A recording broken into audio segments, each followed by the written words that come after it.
Hello, hello, hello. You are tuned into Voice of Africa radio station 94 FM, and this is People's Parliament.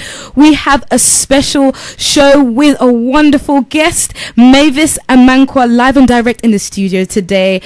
She's a multiple award-winning entrepreneur, wife, mother, author, mentor, PR guru and business ambassador for Positive Inclusions. She also owns Rich Visions, which is a multi-million-pound agency, and we have her in the studios today. Hello, Mavis. Good morning. Good morning. Good morning. Finally, we have you in the studios. Yeah, I'm here with you all this morning. How are you? Even though it's pouring down with rain, well, it's actually stopped, but I'm here.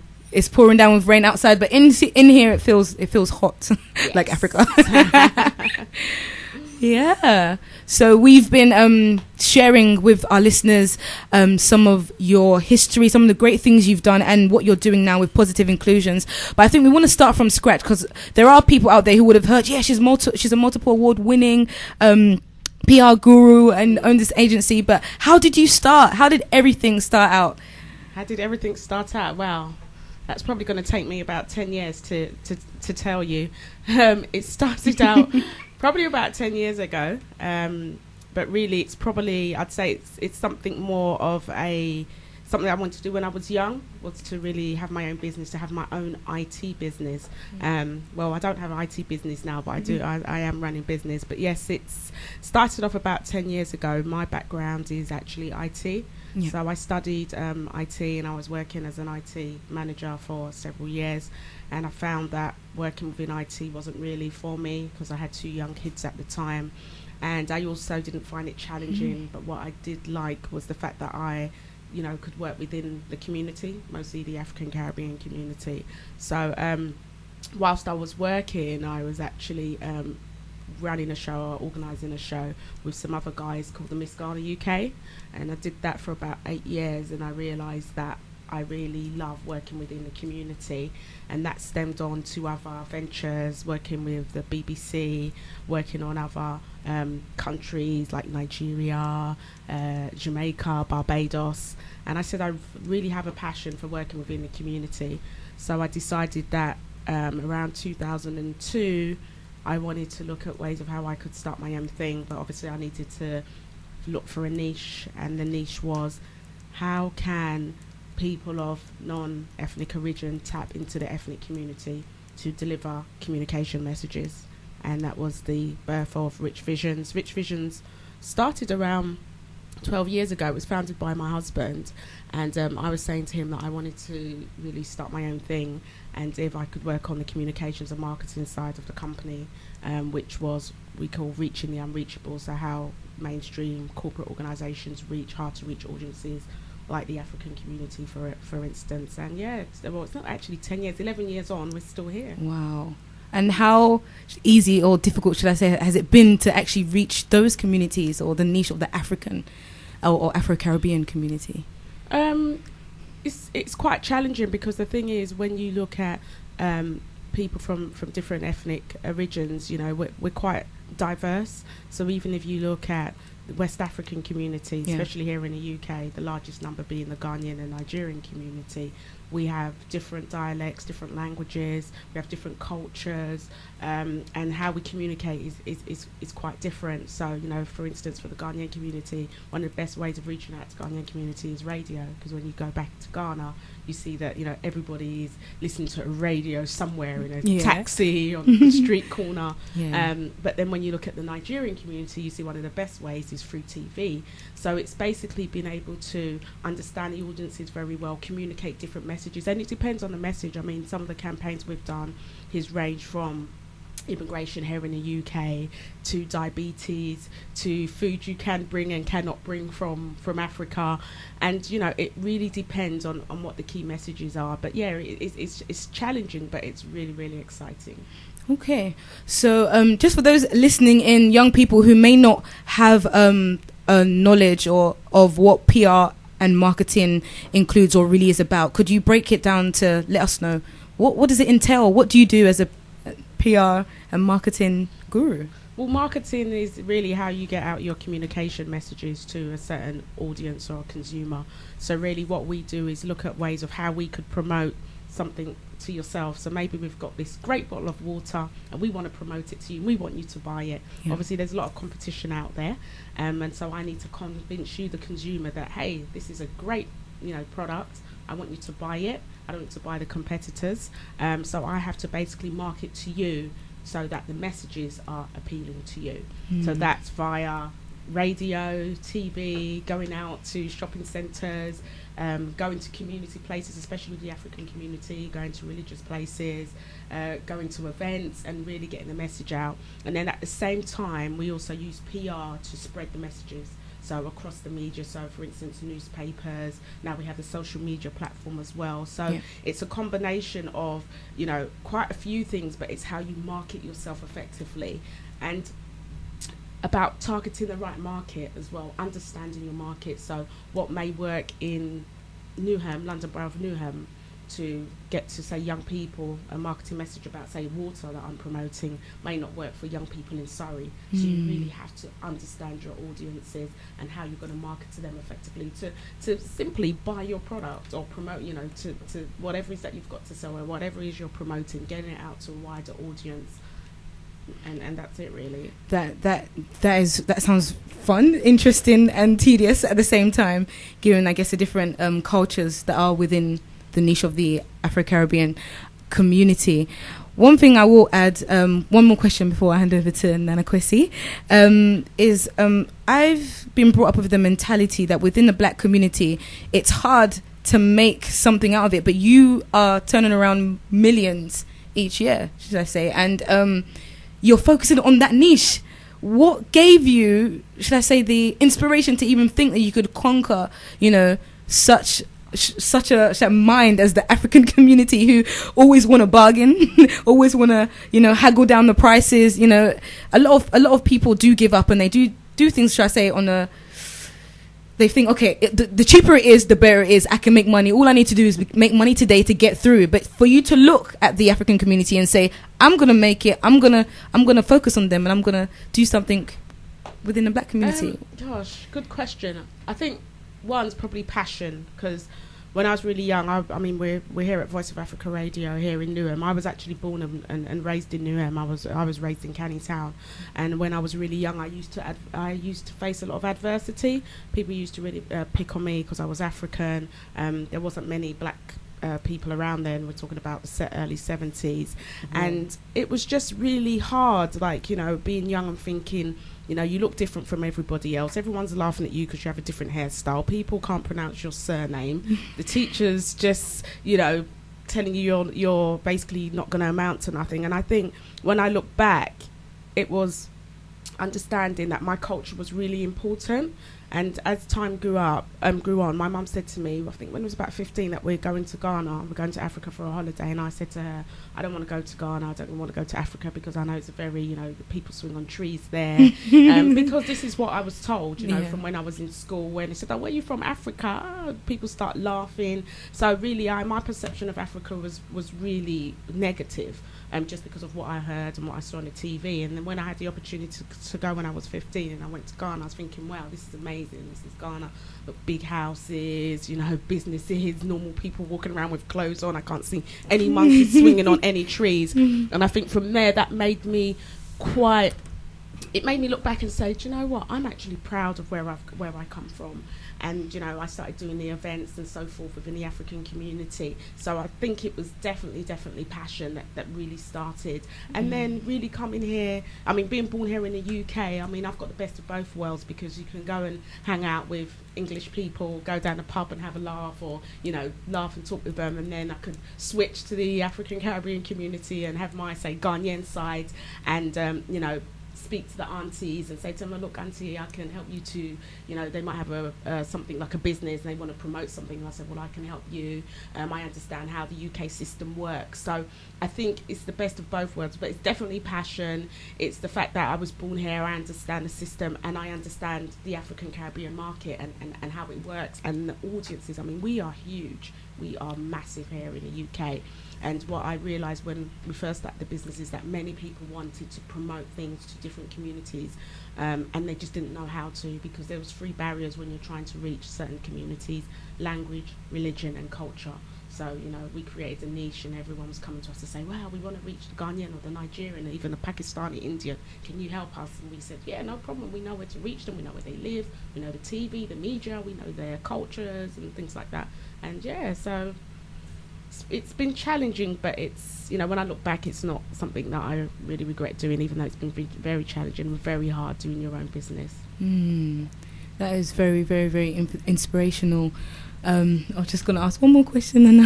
And in terms of when you started the business, you spoke earlier on about knowing your audience enough to start. Did you know that there was quite a large market in the UK before starting, or did you just start on your passion and then realise the abundance? I think it's one or two things, really. I think, I was really passionate, but it was about the research. You know, you've got to, in this country, you've got to have some stats and you've got to have some facts. So when you go to a client and go, right, hey, here's the facts, here's the stats, they're like, wow, we're interested in tapping into this community. So it's definitely about the research. The passion's there, but it's about the research and also getting the right professional advice as well. Okay, thank you. I'm done for now. Thank you very much. And maybe it's my pleasure to meet you. It's my first time of meeting you, but I've heard much about you. Let me just find this from you. It becomes very difficult for women to enter into entrepreneurs, because when you look at basic businesses that are being run, mostly we the men that we heard it. So how difficult was it you entering into it as a woman? I think when I first started, me being a woman was not something that I had thought about. So it's only as time went on and I realised that there was some boundaries, especially with the clients that we work with. They're mainly corporate, white middle class who don't even live in London. They go back to the countryside, after work, and they don't really integrate with the community. So I found that very challenging. But then I think, when you go into a place and you have a really good message, you being a woman doesn't really it doesn't really matter. But yes, I've had loads of challenges in terms of being a woman, but when you are running a business, you sometimes have to act like a man, if that makes sense, in terms of take out all the emotions. You need to be really strong. You need to be able to understand, when there are situations, how you're going to deal with them, not in an emotional way, especially with us women as well. Sometimes even when it comes to things like charging and policies and saying, right, it's £50, and then someone say, please, can you bring it down? You say, no, I can't. This is how much it is. So you have to be very, very strong, and you have to really make sure that you understand that you are running a business. You need to have a strong heart. Yeah, and you running a business, you have to. Business is not for the faint-hearted, and that's another thing. It's not. It is really, really difficult, especially when things get. Really the African tough mentality. Oh, I have 2 kids. My kids, I need to pay this. I need to get this. Can you please help me out with this? Yeah, but at the end of the day, that doesn't really get us anywhere. Sometimes we have to learn to say no, especially when you're starting a business. Some people start a business and say, okay, I'm going to charge cheaper because I want to get more clients. I did that about when I first started, and it actually, I suffered for that, because when it was time to look at all my profits and revenue, I wasn't really making any money because I was so busy trying to. Yeah, I couldn't break even because I was so busy trying to get everybody's working, just because I needed to, get myself out there, pay the bills. But I had to learn the hard way by, not having enough money at the right time. So really, it is hard from a women's perspective. But I think things are changing. 10 years on, there's so much happening. There's so much women opening businesses as well, and there is a lot of support as well. Tell us something about Rich Vision Small Business. Rich Vision Small Business. Rich Vision Small Business helps small businesses, to grow effectively through marketing and PR. Okay. So what I've seen over the years is that many businesses start up and they have problems. And one of the things they don't look at is how they're marketing and promoting themselves effectively. With marketing and PR, it's a constant thing. You can't just put an advert on the radio for a day or two and go, oh, nobody's called me, oh, my business is not going well. It's a constant thing, as you would probably know. Okay. you're still live on Voice of Africa Radio 94 FM. 20 minutes past the hour 11 here. We have Mavis Amankwah in the studios here. It's a privilege of having her here, and we're just going to switch over and be talking about the startup loans. Well, I just have a press release here that, let me just go over and check the monies involved. £110 million. If I'm privileged to even have, a percent of this kind of money, I think that will solve all my problems. Maybe I think maybe it might solve a little of my problems. I'll be Oliver Twist. I'll still ask for more when I gave in 0.5% of that. But maybe tell us. I'm just reading. I'm just quoting you on this. This program is helping to break down some of the barriers faced by youthful communities in terms of youth unemployment, and helping aspiring entrepreneurs to make their dreams become a reality. Based on what you've said, how do you see some of the barriers in the youthful communities and the youth unemployment? Well, I think the barriers with youth unemployment is a situation that is somehow getting worse, especially in the ethnic communities. So really, the initiative that I'm going to be telling you about more on is basically helping those that have a passion, those that are quite talented, because you have quite a lot of young people who are very talented, but they just need help if they to start their own business. So really, it's about helping them to turn their passion into profit. So it's looking at that, and also tackling youth unemployment. So the government is saying, well, there's not a lot of jobs out there. Is there a way that young people who have really good skills and talent, can they create their own business, which will generate income for themselves, and also, grow the UK economy, and at the same time employ other people as well. Okay. Well, thank you very much, Carole. I have lots of questions. So if you're not in with Mavis now, I think I'll just take Mavis from you and just start asking all my questions from there. The startup loans is aimed at young entrepreneurs between the ages of 18 to 30, and how do you intend to help them? Well, we've already started helping them. So basically, I'll just take you back a few steps. So I'm within that range. So yeah, within that range. Yeah. Well, we can go up to 33 actually. Oh. Yeah, we can go up to 33. Okay. So basically, how it started was, I've been working a lot with the government on different initiatives, and the opportunity came with a social enterprise that I'm working with called Positive Inclusions, and I help them to pitch for a contract to offer startup loans to young people. So we've been running the program for about 22 weeks now. Wow. We've got £110 million allocated to young people to start their business. We have a pot of that money, or some of that money, to help young people to start their own business. So as I said, 22 weeks, we have helped just over 200 young people age 18 to 30 to start their own business, and we've given out in total just over £1.4 million. Wow. The process is very, very easy. What we do is help you to get a startup loan to start your business. So to be eligible, you need to be between 18 and 30 years old. You need to be based in England, and you need to have a good business idea. Now, one of the biggest problems that we see is that lots of young people have really great ideas, but they can't really put it down on paper. So our organisation will help you to put the business plan together, to put the cash flow together, and actually present that to the board so that we can work towards getting your loan approved.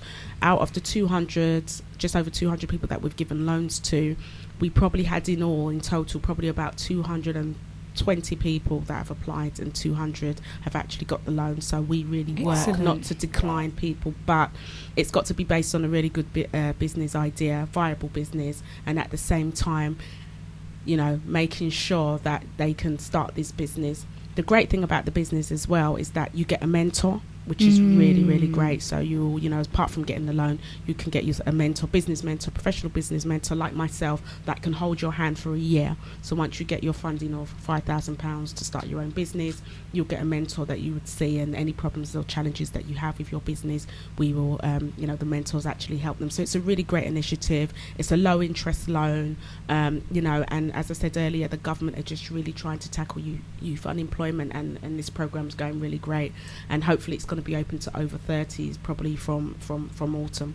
Excellent. Okay. So, for those who have already started businesses, I know we have some people listening in. I just want to shout out to Morimi, who has her own business started in Stratford, actually, called Imperial Beauty, and she started a business. So for someone like herself, could she benefit from positive inclusions, or do you have to have not started before, or how can she? Okay, in terms of of how it works is that if you've started a business a year or less, you can apply for a startup loan, and many businesses may have started, but they may not have actually kicked off because they've started and stopped because they don't have enough funds, or they've had challenges along the way. So really, we do give loans to anyone that's started about anything under 12 months, or anyone who's done some research but they haven't actually managed to kick off because they haven't had funding. Excellent. So really, every case is different, every situation is different. So it's better just to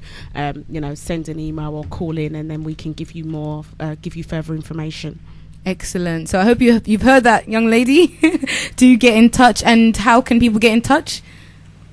Yeah, you can contact us. You go to my website, which is mavisamankwah.com. I have a special dedicated page which talks about the startup loans, or you could call our offices and speak to someone. We have someone on the line who can answer your call and all your queries, which is on 0207 199 6378.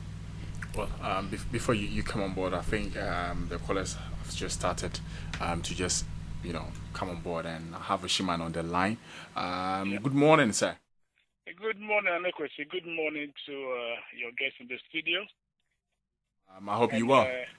I'm fine. Yeah, I've got a simple question to ask my sister Mavis. First of all, may I say well done, and for the passion and the work that you're doing for our community. I think it's very important.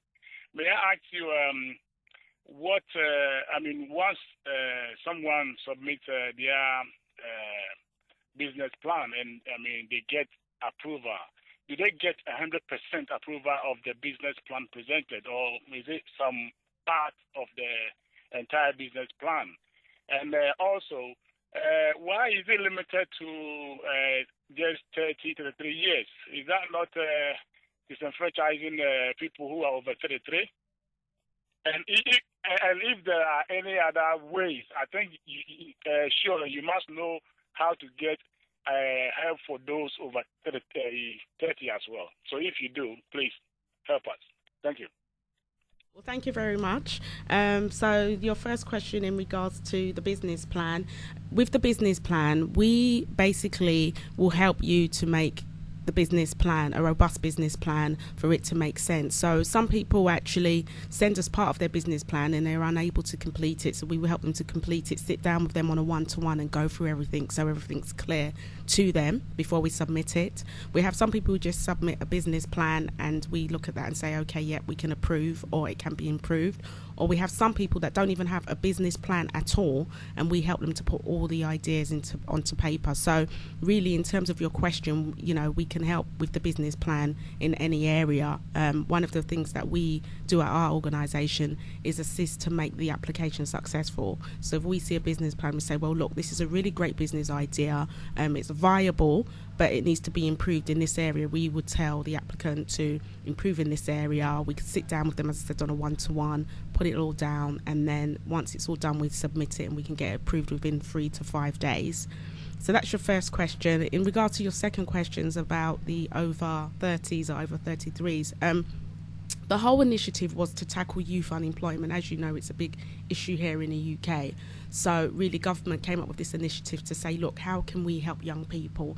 And they came up with this startup loans initiative, just in terms of looking at the situation with youth unemployment. So really, it's more about looking at that area, and that's why they've come up with this whole kind of startup loans initiative. But the great thing is they're actually looking to expand this to over 30s, I think up to about 75, which is probably going to be for the autumn.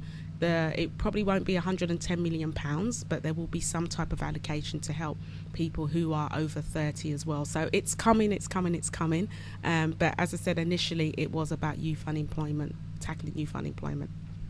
I hope I've answered your question. Okay, that was, I just let you read, but let me just announce the phone lines and the text lines again. Then I'll hand over to Carole once again. 020-8180-2523, 079-615-73883. These are the numbers that you can call on, and on 079-048-99195. Mavis is in the studio. Just ask her the question that you need to ask on board. Yeah, Carole.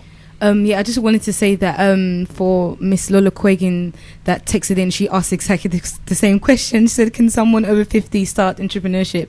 So, to start her business. So I think that's answered her question. Okay, yeah, and also the gentleman and the lady that's just asked as well. If you go onto my website, mavisamankwah.com, there's some information about the startup loans, and there's a bit at the bottom of the page that says that if you're not eligible, if you're not under 30, click on this button and it gives you a list of other funding revenue opportunities. So there's things like Funding Circle, there's crowdfunding. There are so many ways that you can actually get to start up, in terms of, you know, having a small amount of money to actually get you started. I think as well, people need to be realistic as well when they're starting a business. Sometimes, you know, I always say to people, well, how much do you need to start? Can you start with X amount of money? And then grow organically and maybe expand. So really it's about being realistic. So if you're looking for £2,000, £5,000, £10,000, £15,000, there are other opportunities. So if you go onto my website, it has a list of all the revenue streams. If you're a social enterprise, there's some revenue streams there, sole trader, or a limited company as well. There's some information on there as well. That was going to be my next action. That's the monies that they are entitled. You know, has it got something to do with the business plan? Which one? Sorry. The loans that you're giving out. The startup loans is to do the business plan. So as I said, we will help. So I can bring out my business plan that can, you know, give me like 5 million. No, the most funding that we give is up to £10,000. Okay. Yeah, so it's up to £10,000. Like 110, and you're giving out 10,000. So it means it's 110 million. Yeah, so it's broadened. Fund. Yeah. So from that 110 million, you know, the government wants us to help as many people as possible. So on average, we're giving out loans of about £7,000. Okay. Yeah. I have a question in from Mr. Musa Magani. He says, is it just for British citizens? Okay, it's not just for British citizens, it's for people who have indefinite leave to remain. There may be some people here on a visa, temporary visa for 3 years or so. We can actually give to them. Excellent. We cannot give to people who do not have legal status in the UK, and we can. So people that are on temporary visa, you can give. We can give on temporary visa, but it depends. So if someone has 3 years left on their visa, then the loan would actually be put together based on the 3 years. So we've had a couple of applicants who've got like 18 to 24 months left, so we've actually given them the loan, but we've had to make the payment within that 24 months. And the great thing about the initiative, we also have capital interest only as well, so people can just pay interest only for the first year. Oh, okay. Wow. I have this message here. Help. I have so many ideas for a business. Can I talk about which business might be best for me before I apply? Thanks. It's coming from Samantha. Yes, Samantha. Well, every Wednesday we have a surgery at our offices in Limehouse.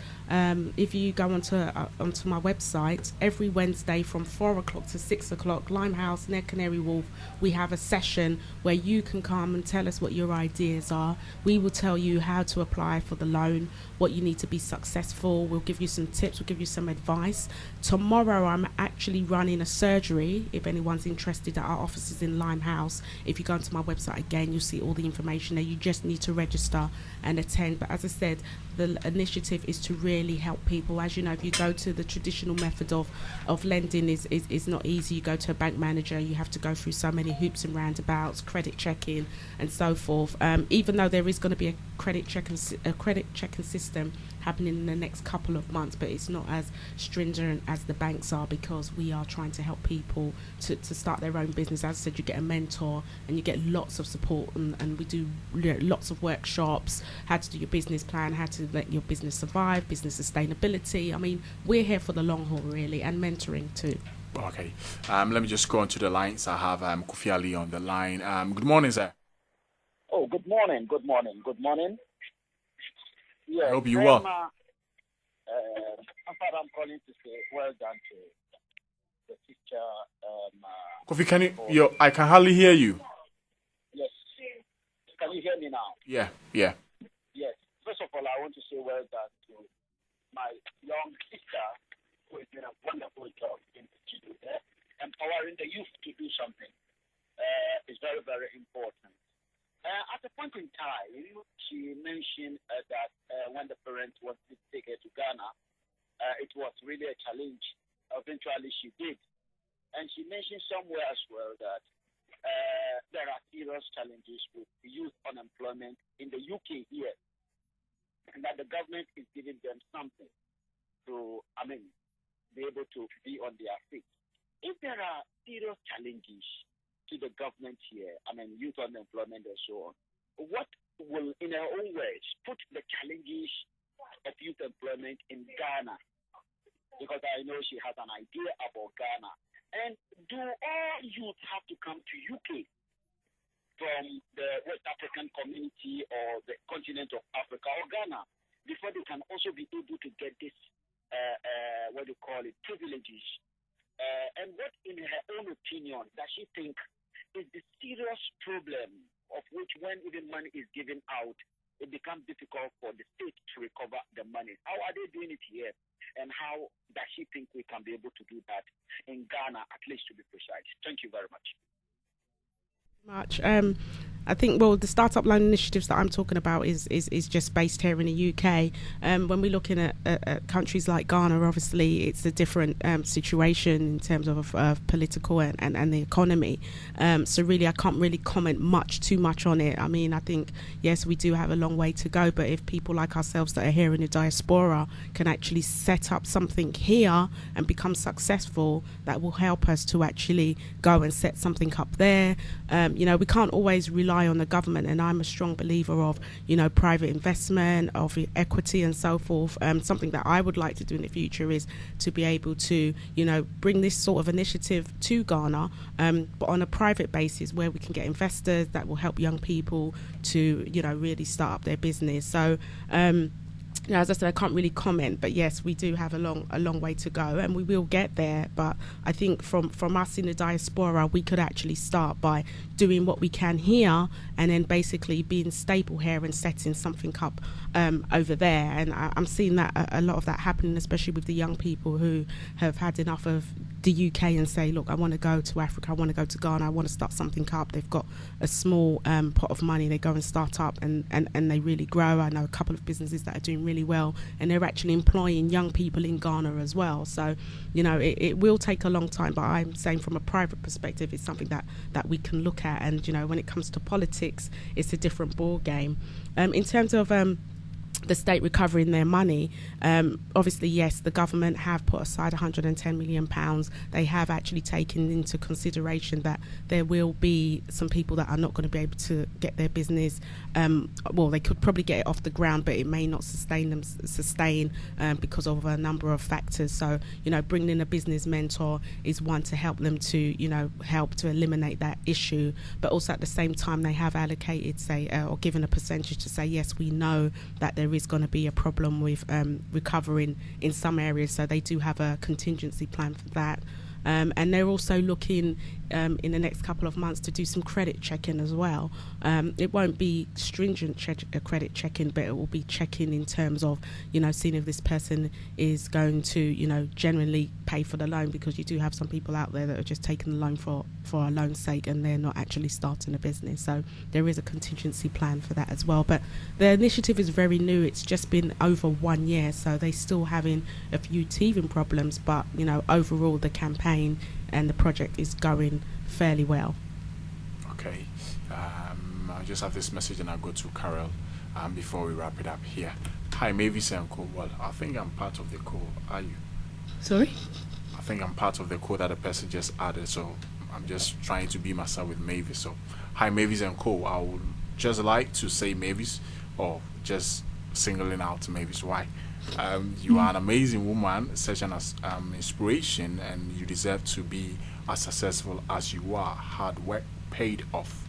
Wow. Anonymous, no name. So I'm just treating it as that, but that's a compliment, Mavis. Oh, thank you so much. It's nice to hear people, giving good words and kind words, because it's been quite hard. And for those of you that know me, I've had a lot of adversity in my life, especially here in the UK, and especially in Newham. So for those of you that know me well, you've seen what I've been through. But I want to be an inspiration. I want to show people that, hey, it doesn't matter what you've been through, you can make it as well. And I do have children. I am married. I've been through the hoops and roundabouts, but at the end of the day, I want to create a legacy. And I think that's one of the main things of me starting a business as well, where our parents came over to work, had lots of adversities and challenges, couldn't really give us much apart from putting clothes on our back and making sure that we go to school, and I want to be able to create a legacy for my children and other generations as well. So that's the whole aim and mission, really. So thank you. Excellent. I do have I would just like to ask you to read out your details again, because some people do want to get in touch and weren't able to hear it when it was read out. So if you can let us know, how can we get in contact with you, Mavis? Okay, I'll go slowly. So if you want to know more about the initiative and about what I do, you can go to my website, which is mavisamankwah.com, mavisamankwah.com. You can call our offices, which is on 0207 199 6378, or you can email me, which is mavis@mavisamankwah.com. If you go to the website, it's got all the information there about Rich Visions, what Rich Visions does, what Rich Vision Small Business does, and we also have a club called Diva Vision, as we was talking about women, the positive inclusion, startup loans. All the information is there, so please log on to the website. Thank you very much. So we are quickly running out of time, ladies and gentlemen, and everyone listening in all over the world.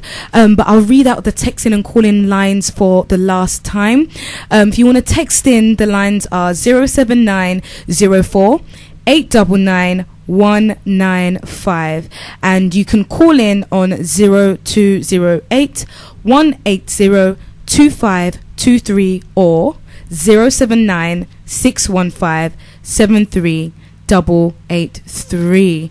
I have a message. You have a message. Yeah. Okay. Are young people responsible enough to have and pay back a loan?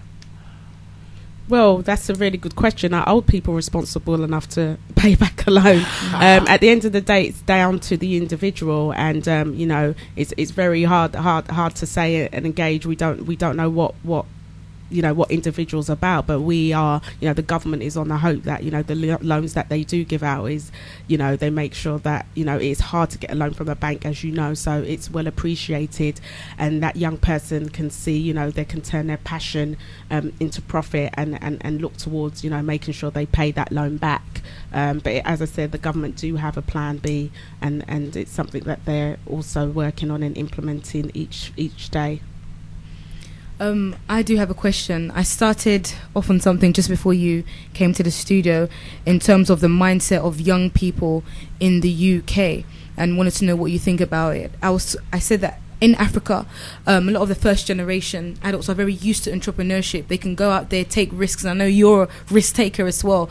It's not hard for them to look in the face of losing something to gain something, because all they have is today. They have to bring food home today, whereas us in the UK, we have it easy. We've gone through the educational system, and it's all well and good if we end up as doctors, lawyers and engineers, and that's it. Obviously there's a limit to how much we can get, and no matter where you are, you can lose your job at any time. So you're really making it if you're an entrepreneur. Now what I feel is that even for us who I would say are the Afro-Caribbean community, we've come over, we've entered the educational system, and there's been a loss of that, shall I say, entrepreneurial, shall I say, bite or passion to do something. A lot of people are fearful of taking risks. What would you say about that? Do you think there's something that can be done for outside of the educational system for young people to actually get out there and know that they can do it and they will not die? Yes. Most definitely. I think, you look at the educational system here, it's a very good system. If you look at the business system here as well, it's a very good system. It's about changing that mindset. One thing as well is, as African Caribbeans, when you're young, your mum or your dad or whoever tells you what you should do or what you should become. So in your head, they're saying, right, I want you to be a doctor, I want you to be a lawyer. They don't say, I want you to be a business person. So the mindset is something that would need to change as well. But I think here, as I said, the system is really good here. Even for me, when I had challenges in business, I was seeking professional help. There were so many ways of, looking at ways of how I could really grow my business. And there was a time when the business hit rock bottom, I must be honest, and I didn't know what I was going to do. But we have the system here to help us to get on our feet. And that's the biggest problem. And I think it's about education. At the end of the day, when you're young, you have to go to school and you go through the system. The same with business. When you start a business, you go through the system, but it's not like where you will go to school. You actually have to educate yourself and you go out to the professionals. I tell many people that there's lots of business chambers here. Get in touch with your local business chamber. Tell them I want to start a business. I want a mentor. I want a business advisor. There is so much opportunities, but we're not tapping into it because our mindset is like, okay, you want to be a doctor, you want to be a lawyer, you've got to go through the education system. And I'm not saying don't go through the education system because it's very important. We need to, but we also need to change the mindset of saying, how do we create wealth within our own community? How can we become, help others within our community, especially second generation? How do we help those young boys who are disengaged? No one wants to actually, talk to them because they're scared of them. But if we can start creating wealth within our own community through starting up our own business and entrepreneurship, we will get somewhere. So it's about that mindset change and understanding that this country has a very robust business system. Even though the economy, has dropped over the years, it's getting better. But if you look, there are support mechanisms out there here. And what would you say to the parents out there who do kind of implore on their kids, you have to become this, you have to do this? Because I think in terms of the mindset, like you said, we've come from a place where I think the older generation see business as a hustle. It's hard, it's a hustle each day. So they see it as, oh, that's not good, that's bad. Go to the UK, get a job, not knowing that what they're doing was actually the best way. Maybe we didn't have the necessary education to know how to build it. And I guess that's why even in Ghana at the moment we have people from Asia coming in, digging oil and doing stuff, because we're not thinking that way. We're just thinking hustle each day. What would you say to those parents? I'd say to those parents is that it's a different age. We're in a new era. If we look at it, I'm going to be 40 next year, and my mum came here about 40 years ago, and the whole mindset is like, come over, get a job, work, look after the kids, and we go back one day. And my mum's still here, but when you look at the generation that've been here for 20 years, they have a bit of a different mindset. But to the parents, I think sometimes they need to let the kids do what they want. And what I mean by that is, if sometimes you try and force your child to become a doctor and a lawyer, and they turn around and go, okay, I will, and then when they get to a certain age, you go, well, I really didn't want to do that anyway, I've just been forcing it, it's been a waste of time. They want to change their career and they have all of these problems. I've known people that have dropped out of uni because their parents have pressured them so much to go to uni, and they are struggling, and maybe there's other things that they can do. So I think it's about looking at your child's strengths and seeing what they can become at the end of the day, because our parents wasn't doctors and lawyers, so they say, well, we want our children to do the same. I've got an 18-year-old son. My son was supposed to go to uni this year, and he's turned around and said, Mum, Dad, I'm not going to uni this year, I want to have a year out. Fine, as parents we're thinking, well, we really want him to go and complete uni, but then we don't want him to go to uni and then drop out. So I think sometimes it's about giving the kids the space, give them the opportunity as well. And no job is for life no more. At the end of the day, if you look at the economy in the last kind of 5-10 years, so many people have lost their jobs, so many people are starting their own things, so many people are looking at ways of how they can create their own wealth, because no job is for life. Okay. I have a message about. Go ahead with yours. Yep, I do have a message from Silver Daniel, who says, is the mentor part of your program compulsory? And what would you say to those who aren't risk takers, who want to start a business in the tech industry? The mentoring it's not compulsory, but we would prefer for people to take up the mentoring, because the same thing where we're saying about people having challenges. If you know, wake up one day while you're starting your business and you've got a challenge, you don't know what to do, at least you can speak to your mentor who's been there, worn the t-shirt and done that, and be able to give advice. So, you know, definitely the mentoring is a really great part of it. And that was the, you know, one of the main things the government started this off was, we give them money, but let's give them a mentor, someone who's kind of, you know, gone through the experience. In terms of risk taking, I mean, everything is about a risk nowadays. You know, you walk outside your door and it's a risk, because you just don't know what's going to happen. So I think we have to be more risk takers, and we should try. And I always say to people, don't put all your eggs in one basket, but try and test. You know, dip your toe in the water. If you're going to try something, start it off small. Okay, I'm going to pilot this for 3 months, 6 months, and see how it goes, and then work on it. And then you know what you've done, where it went right, where it went wrong, and you can fix it. You know, it's just like how we educate. You go into school, you look at the kids' level, you see, okay, right, this kid's doing really well. You take them up a level, you see they're struggling, you take them down a level, but you don't actually just pull them out the system. You know, in business, that's what we do. We kind of give up so easy because it hasn't gone right for the month or the year, and you know, you don't get the professional help, and you just kind of give up. You've lost so much money, you haven't got any enthusiasm, everything's just gone out of you, and you've just burnt all your energy. That's why I'm saying mentors, professional advice, speaking to the right people, networking with the right people will definitely help you to grow your business. And you have to take a risk and test the water. Nice. This is a question. Hello, Nana. Good show. Is it possible to get sister to come and speak to my youth group? Thanks. No name, but I have the number here. If it is possible, then we know how best we can do it. Yes, I'm really happy. I'm a person about sharing my experience and making an impact on people's life, and I'm happy to come out and speak. I do lots of speaking engagements, churches, community centres, you name it. I go out there and, you know, speak to people about how they can, you know, change their life around, or, you know, start their own business or become a better person. So yeah, I'm happy to do that, as long as it's not in Scotland, or if it's in Scotland if they want to fly me out there, I can definitely come too. But yes, I think it's like Scotland. It should be around you. I was saying no, but I'm happy to come out, as long as they can just you know, give us the details, and I can get someone in the office to arrange that.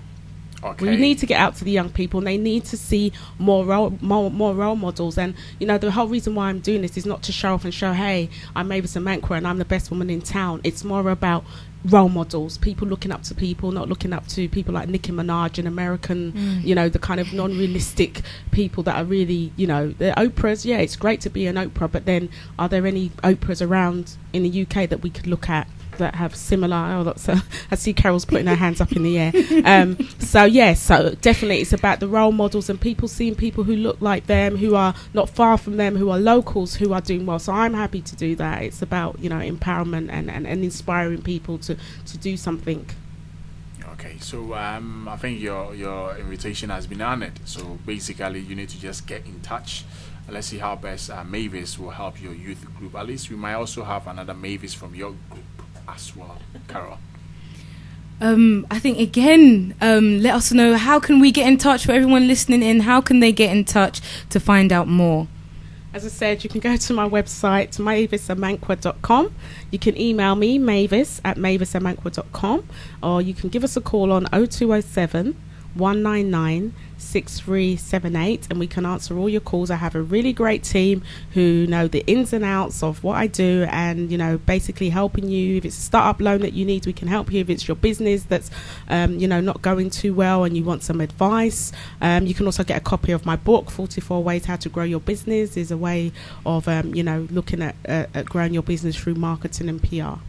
Can you help us with the numbers again? It seems it went faster. If you can just take your time and just do it, because the aunties and uncles. Yeah, okay. Have you all got a pen ready? Our aunties and uncles have started. I think they omitted one number. Okay, so it's 0207 199 6378, and my website is mavisamankwah.com.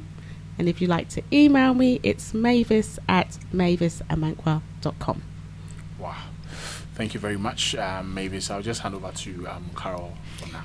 I'd just like to say I do have in my hands the book 44 Ways to Grow. For free? Yes, I did, and it's personally signed. It says, "To Carole, love always, Mavis." Yeah, I've got some more books. I'm happy to give some books away. We can arrange and drop some here at the studio. So Great. yeah. Okay, Great. definitely. If you don't mind, if you can give me some, I'd like to give some out on my show on Sunday, 4 to 5 p.m. Gospel Explosion. Tune in, everybody. I'll be presenting. We're talking about Don't maturity forget, and you owe me a relationships. book now, yeah? Yeah, I've got this one. I would like to give some away to the young I people. said you owe me one. Okay, because, I'll And can think I just about say it. something as well? It's the whole kind of entrepreneurship. It's not just for young people in terms of what I do. I'm happy to help people that are older, over Excellent. 50s and things like that. Obviously I've got a lot of experience, had the challenges and stuff. So I'm happy to speak to anyone that wants to start, anyone that wants to grow, anyone that's feeling that their business is failing. Just give us a shout. Excellent. So if you are over 30 right now and you're waiting till the autumn to get your hands on this loan, I would advise that you do get your hands on this book, 44 Ways to Grow Your Business or Brand, which is an indispensable handbook describing how Mavis has succeeded in her business by learning from her failures. And it draws on her experience of 10 years. And basically, in the book, it has nuggets of wisdom to show you how you can make it in the media, and in order to successfully plan, conduct, and evaluate your marketing efforts in order to increase revenue and profits. And I've had a bit of a read of this. It's very nice. I did say earlier before you came in that there are a lot of business books about business growth, and they're big, fat, and chunky. And when I look at them, I'm thinking, I really want to know that information. When I'm thinking, that book is really big and fat. This is a handbook. This is a handbook. It's really nice. It's lightweight. It's just simple, and the information is just very clear, straightforward. Get your hands on a copy. 44 Ways to Grow Your Business or Brand. Thank you. Thank you very much. Maybe do you have any last message for our listeners before we wrap it up here? Well, I'd like to say thank you both for having me. It's been quite great. It's been quite fun, actually. To the listeners, what I would say is that basically we only live once, so you want to make sure that whatever your dreams are, you want to turn those dreams into reality. And as Michael Jordan said, he'd rather die trying than not trying at all. So let's in our community try and do something to help our generation create a legacy and create wealth in our community. Wow. Thank you very Excellent. much. I've now given myself, I'm a big time entrepreneur, so I'm just picking up from Mavis. Because if Just like that. yeah, just like that, man. Just like that. I'm just the next time Mavis sees me, she will tell you a whole lot of things. High five to that. Yeah, Amen. Thank you. Amen. Thank you very much, Mavis. Thank you. And it's been wonderful having you in the studio Definitely as well. has. Yeah. For myself and Carole, we say a very big thank you to everyone that made it possible. Thank you. Our listeners, those that called, those that brought in messages, we really appreciate your time that you spent with us. Thank you very much for doing that listening. Once again, Mavis, we appreciate you for coming. Thank you very much. Thank you.